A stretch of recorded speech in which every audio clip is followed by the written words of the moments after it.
Welcome to the Zen Supermom podcast. In the episode today, I'm going to share with you 3 most common mistakes I used to make and I see most of the moms struggling with. Moms who cannot stop yelling at their kids, even though they do wish more than anything in the world that they would be able to set healthy boundaries and correct their kids' behavior without yelling while staying calm and patient. What are the 3 mistakes that are preventing you from doing that? And how to do it instead. Curious? Let's go. Hi, Supermom or Superdad. Alena here, your mommy tantrum specialist and the founder of the Zen Supermom system. And me and my team have helped hundreds of moms and dads start setting healthy boundaries with calm. And this is the first parenting podcast that is not about your kids, that shows you why none of the parenting techniques helped you stop yelling at your kids and how to control your emotions from jumping out so that you can be the safe, loving parent you wish you had growing up. This is the Zen Supermom podcast.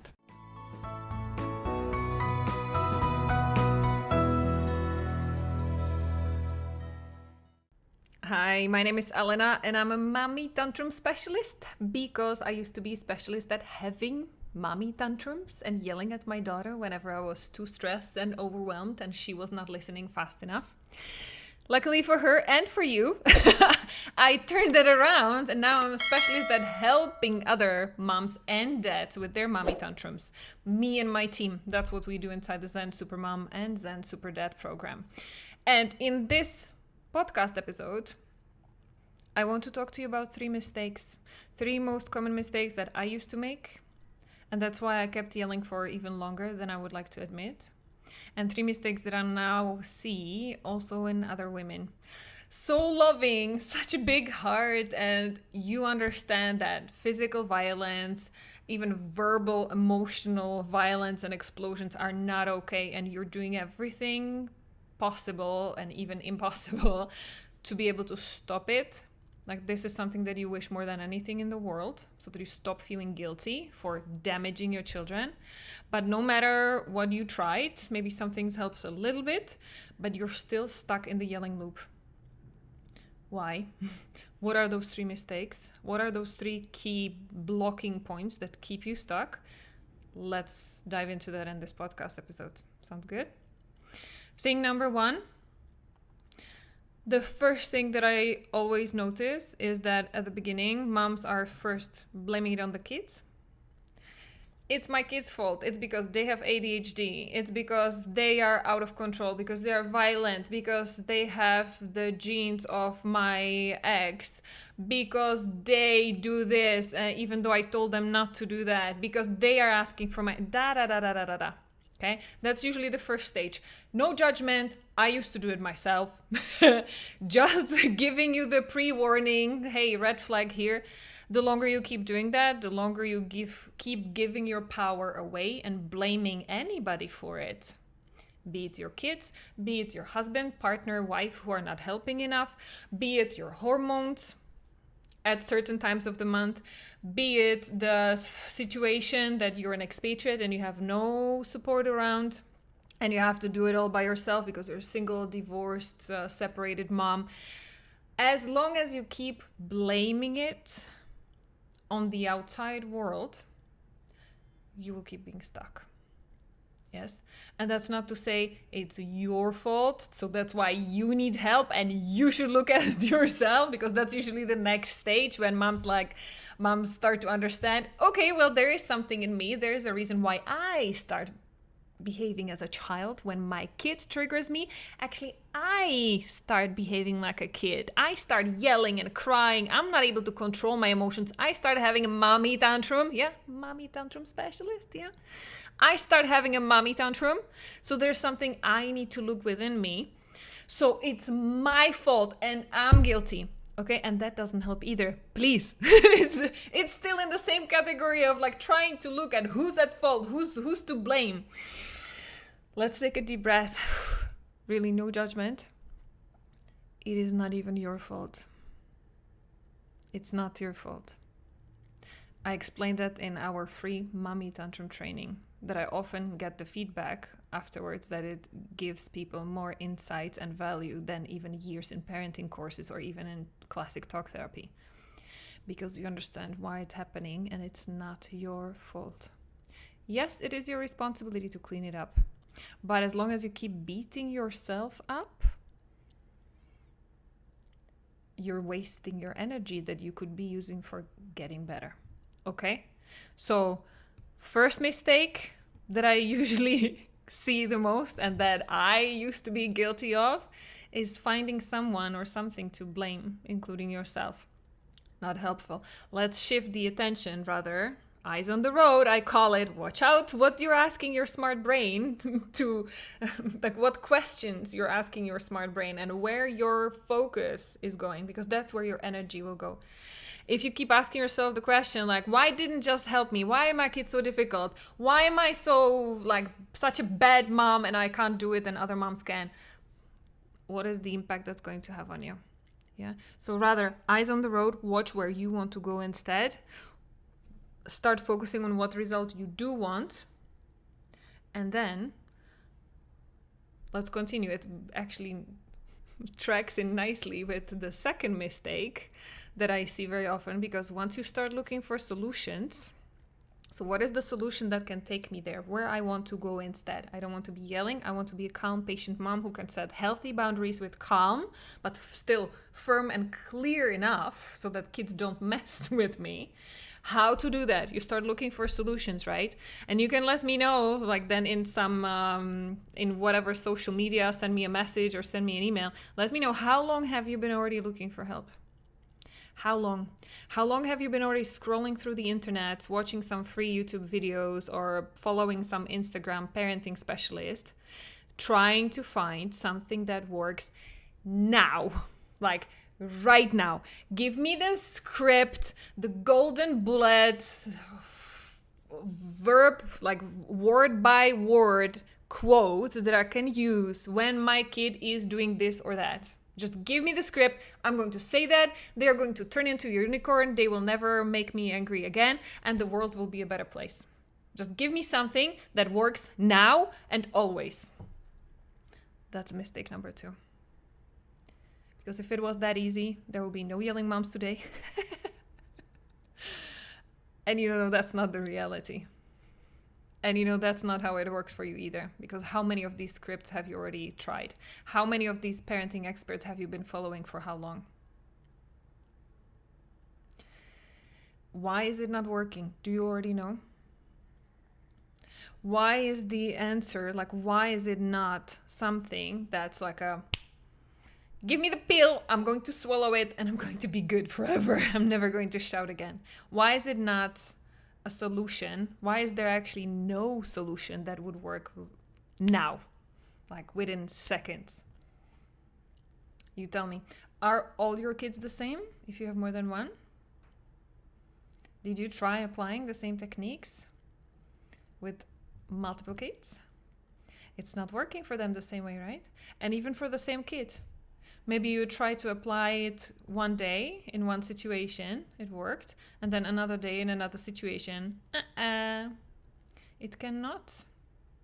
There is no one thing that you could say that would work for all the children, always, and for you in every situation, every day, any time of the day. Nothing like that exists. And I'm sorry to break that to you, but you already knew it, didn't you? You already found that, right? And no, I'm not saying that you need to spend decades in talk therapy or that you need to book now 5 different parenting courses because you have 5 different kids with different personalities and you need to spend the next 10 years of your life learning, because no, that's also not the case. Because then how old are your kids going to be 10 years from now? It's going to be too late, right? To try to be a nice mom and give them some like healthy boundaries, huh? What happens if you keep running like this for the next 10 years? So, what is the remedy? What is the solution to this mistake? You cannot want things now. They are going to take time, but also it's not going to take 10 years.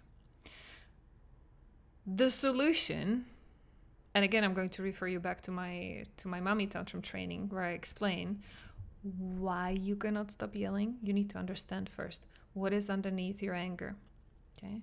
Because it is not about your kids. Sorry to break it to you if you didn't figure that out yet. It's not about your kids. Your anger, your inability to handle tough situations, being an adult, not retrieving back into being a kid and having emotional overreaction as a small child, that's on you. Tough love, I know. Saying that with compassion and unconditional love. I used to do the same, remember, okay? I'm not judging you. But in that moment of a trigger, you become a child yourself. Isn't that true? So that's what needs healing, okay? That's why no parenting script actually can ever help you with that, because all the parenting techniques, they focus on the child, on fixing the behavior of your child so that your child doesn't trigger you. But nobody in parenting techniques talk about what you need to do to stay calm and be able to follow through with that parenting technique without you becoming a kid, having a tantrum in that moment. Yes? That's why the first thing you need to be doing is healing yourself and being able to deal with your own emotions effectively so that then you can become a healthy role model for your kids. Yes?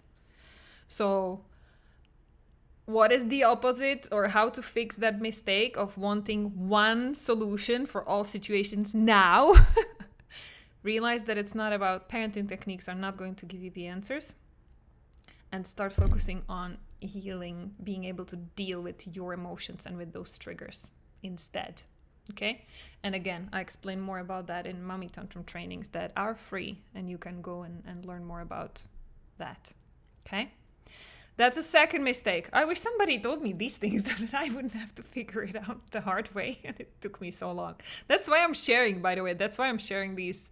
Like, I was thinking about it. What are the top 3, the most painful, the longest ones that kept me stuck for the longest time that I really wish somebody told me 5 years ago, 6 years ago, when my daughter was still a baby. I wish somebody told me. That's why I'm telling you now with a lot of compassion. Yes? So those were the first 2. Number 3. How long are you trying to make it as a DIY? This whole parenting stuff. I tried for the longest time. I did take some parenting courses eventually, but then I just spoke about it. That didn't work for me either because I couldn't apply it in the moment. Because when I became angry, I started just yelling all of those smart scripts. I couldn't remember them anyways. But all the time before, I was trying to DIY everything. Because I was thinking, well, I'm so smart and I have already so many degrees and experience and certifications. I should be able to figure this by myself, right? Women have been having kids for forever. They have always figured it out. How come I cannot figure it out? How come I cannot feel? I felt I was out of control. I was powerless. How come I could do so many other hard things in life and I cannot manage this one little baby? And why is she making me so upset? I was trying to figure it out by myself because I was too ashamed I needed help. And then even when I was trying to get help, I didn't know where, because parenting didn't work for me. And that seemed to be the only way. So I don't even want to think about it and count how much time I spent scrolling through Instagrams, Facebooks, watching YouTube videos, reading parenting books.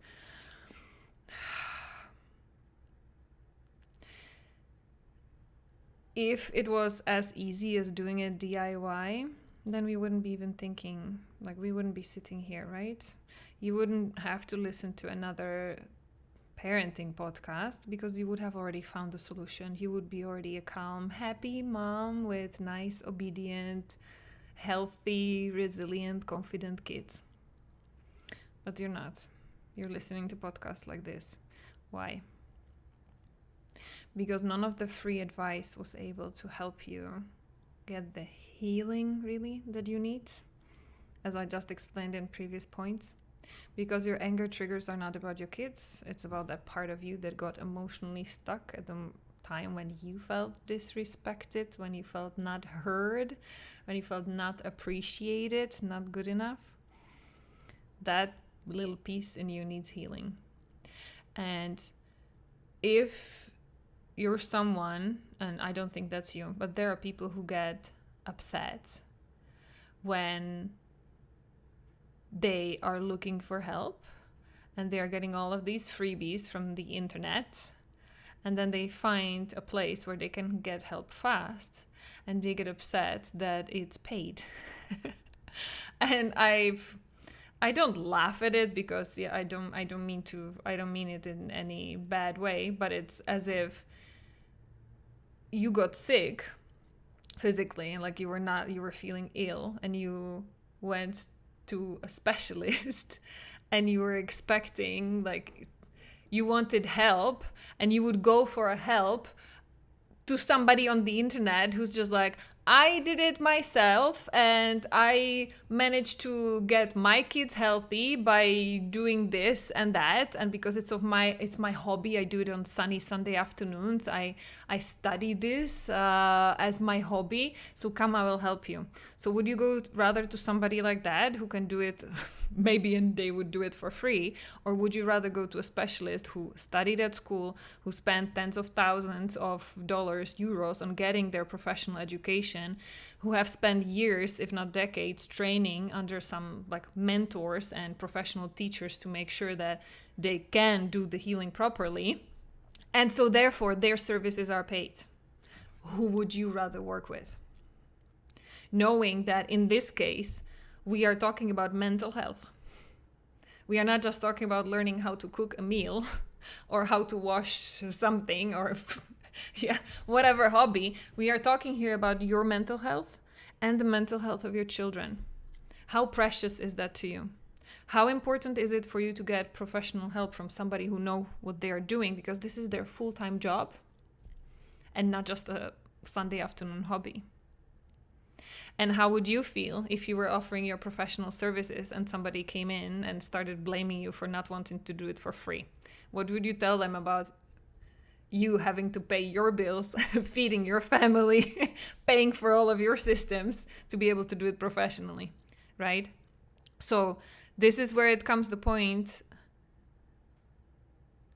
when you need to decide. You have a choice. What kind of help you want to get? Yes, there will be lots of free podcasts just like this one. I will still keep doing a free podcast.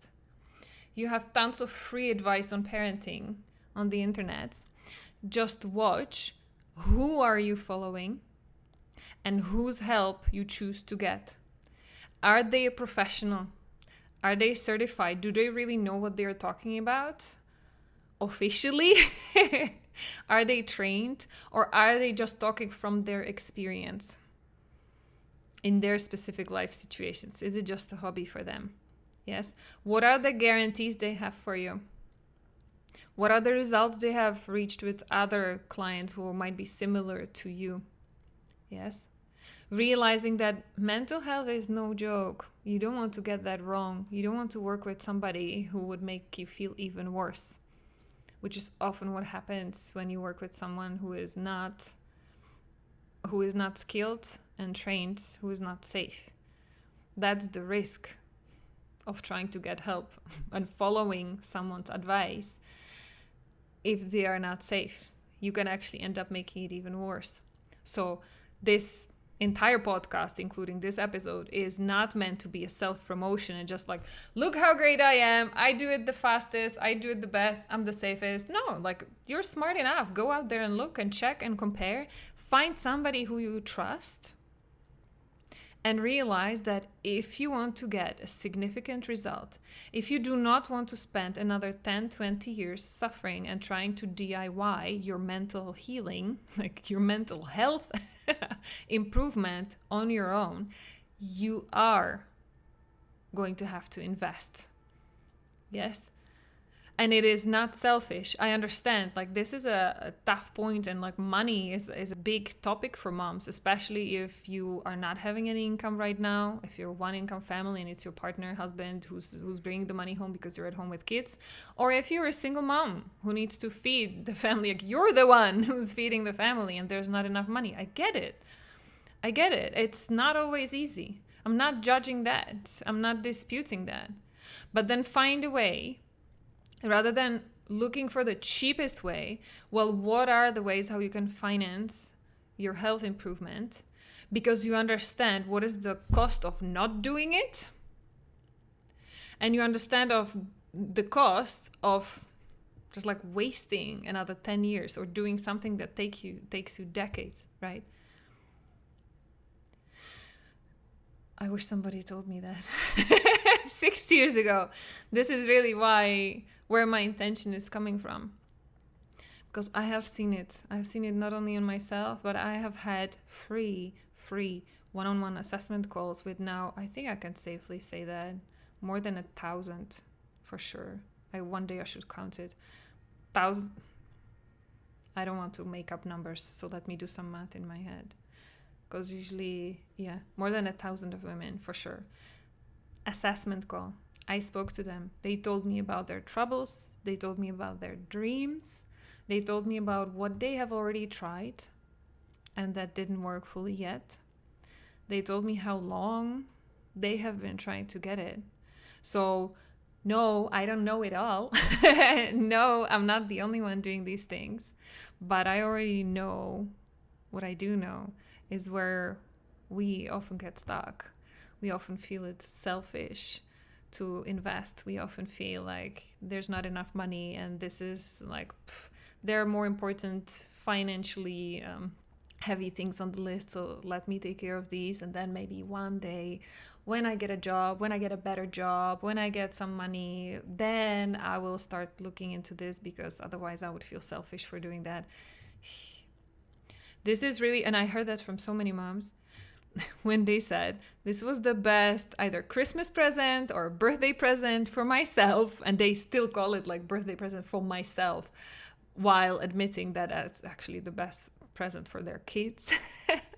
Because what is the impact? What is the impact?